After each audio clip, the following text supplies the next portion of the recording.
Ni begiratzen dut hor, ez?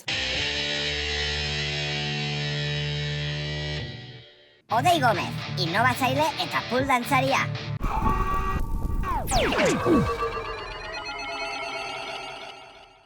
Nor zarazu? Ni Odei naiz, Odei Gomez, Nafarroatik nator, baina Gasteizen bizi naiz. Eta etorri naiz pixka bat pole danceari buruz hitz egitera. Kirola alda hori edo? Hitz egiten badugu pole fitnessari buruz, da asko zorrotzagoa. Egiten baduzu pole dance, hor bai daukazula tarte gehiago espresiorako, dantzatzeko nahi duzu moduan.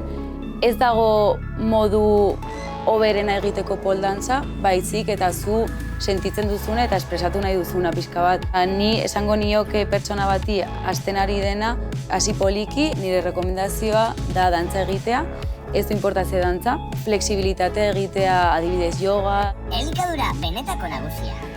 Da oso importantea elikadura, nik uste dut beti dela oso garrantzitsua, baina gaizki elikatzen bazara, gertatu daitekena da lesioak izatea, muskulari asko eskatzen diozu. Ez dira bakarrik proteinak, jango behar duzu arazkiak, fruta, horiek dira adibidez antiinflamatorioak eta artikulazioa eta mobilitatea asko hobetzen dute.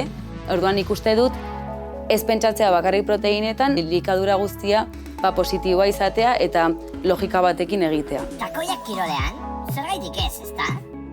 Takoiekin pole egitea deitzen da exotic pole.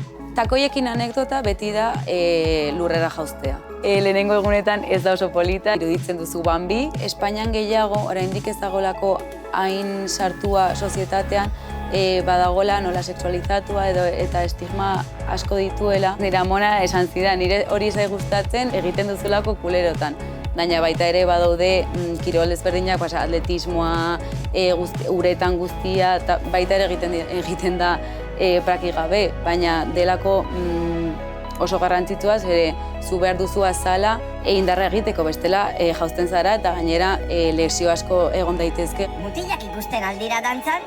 Egia da, gehienak neskak garela, geroz eta gehiago etortzen dira mutiko gehiago, ze azkenean da kirol bat oso kalistenikoa eta baita ere, mutilak normalean baita ere egiten dute kalistenia gimnasioan edo parkeetan, orduan ez da nesken kirol bat. Nik uste dut gutxinaka hori aldatuko dela. Eta Euskal Herrian, agur euskal dantzak eta ongi etorri pole dantza? Espainian bai badaude kanpeonatuak, badago Pole Spain, badago baita ere Euskal Herrian, badago kanpeonato bat Nafarroan, Estellan, North Pole Championship deitzen dena. Bilbon, Donostin, Iruñan eta Gasteiz badaude pole estudioak. Kapital guztietan daukazu pola hasteko, Nik uste dut profesionalizatzen ari dela asko kirol hau, eta geroz eta kanpeonato gehiago egongo dira, rekonozimendua izango da handiagoa.